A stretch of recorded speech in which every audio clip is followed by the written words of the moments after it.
नमस्कार, मी सुधाकर कवडे आणि आपण पाहतोय परफेक्ट न्यूज।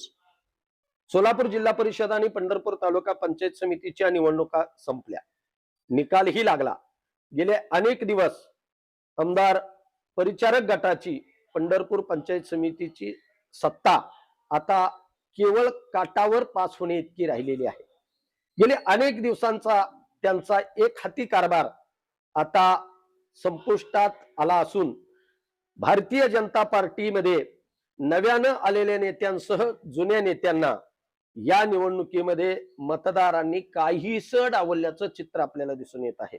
तर एनसीपीचे आमदार अभिजित पाटील आणि तीर्थक्षेत्र विकास आघाडीचे भगीरथ भालके यांनी त्यांच्या विरोधात कडवं आव्हान देत पंचायत समितीच्या 7 जागा आणि जिंकत जिल्हा परिषदेच्या 5 जागावरती आपलं वर्चस्व सिद्ध केलेलं आहे।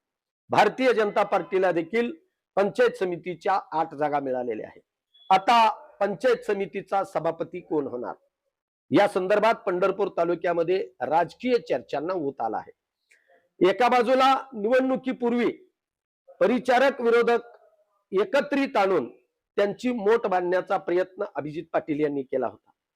एनसीपीच्या तिकीट वाटपाची जबाबदारी एबी फॉर्म सह त्यांच्या ताब्यात मिळाल्यामुळे ते एनसीपीचा पूर्ण अधिकार स्वतःकडे घेऊन त्याचा वापर करण्याचा प्रयत्न करत होते। त्यामुळेच कल्याणराव काळे, गणेश पाटील, युवराज पाटील यांना वाटलं आता एनसीपी मध्ये आपल्याला स्थान मिळणार नाही, म्हणून त्यांनी एनसीपीशी फारकत घेत भारतीय जनता पार्टीमध्ये प्रवेश केला। आमदार परिचारक यांनी देखील त्यांचं स्वागत केलं। त्यामागे सोलापूर जिल्ह्याचे पालकमंत्री यांचा आदेश असल्यामुळे मी त्यांना भारतीय जनता पार्टीमध्ये समाविष्ट करून घेतले असं सांगितलं। एकीनं या सगळ्या नेत्यांनी प्रचाराची राळ उडवून दिली होती। अभिजित पाटील यांनी आक्रमकपणाने या प्रचाराला थोपवत त्यांना रोखण्याचा प्रयत्न केलेला होता। अभिजित पाटील, भगीरथ भालके आणि एनसीपीच्या शरद पवार गटाचे जिल्हाध्यक्ष वसंतराव देशमुख यांची युती होता होता तुटली आणि वसंत नाना देशमुख यांना या युतीपासून बाजूला टाकण्यात आलं।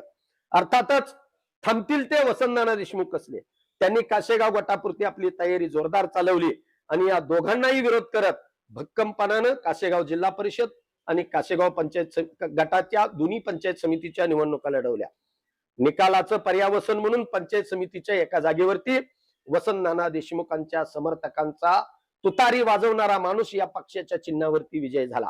तर दुसरीकडे अभिजित पाटील आणि भगीरथ भालके यांना मानणारे 7 जण पंचायत समितीच्या निवडणुकीमध्ये विजय झाले, तर भाजपचे 8 जण पंचायत समितीच्या निवडणुकीत विजय झालेले आहेत। वसंत नाना देशमुख यांचा 1 जण बाजूला सोडला तर एनसीपी आणि तीर्थक्षेत्र विकास आघाडीचे 7 आणि भारतीय जनता पार्टीचे 8 सीट झाल्यामुळे आता पंचायत समितीच्या सभापतीच्या निवडीच्या वेळी समसमांतर मते होण्यासाठी एनसीपीला वसंत नाना देशमुख यांची मदत घ्यावी लागणार आहे। पण मागील 2 दिवसामध्ये वसंत नाना देशमुख यांनी पत्रकार परिषद घेत मला दोन्हीही लोक समान अंतरावरती आहेत, त्यामुळे मी माझ्या जनतेशी विचारून माझा निर्णय घेणार अशी भूमिका जाहीर केल्यामुळे पंढरपूर तालुक्याचं लक्ष आता वसंत नाना देशमुख यांच्या भूमिकेकडे राहणार आहे।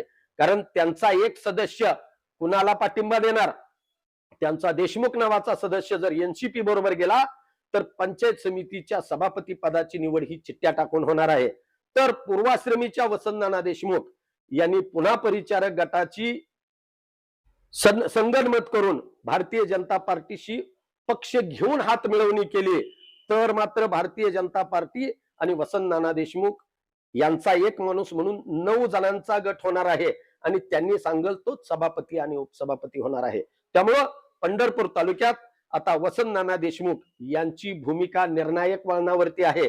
पंचायत समितीच्या सभापती आणि उपसभापती निवडीमध्ये वसंत नाना देशमुख हे किंग मेकर ठरणार आहेत, हे आजच्या घडीला तर म्हणावं लागेल। पंचायत समितीच्या सभापती आणि उपसभापतीच्या निवडीच्या बाबतीतल्या सगळ्या घडामोडी इत्थंभूत माहितीसह आम्ही आपल्यापर्यंत पोहोचवण्याचा प्रयत्न करू।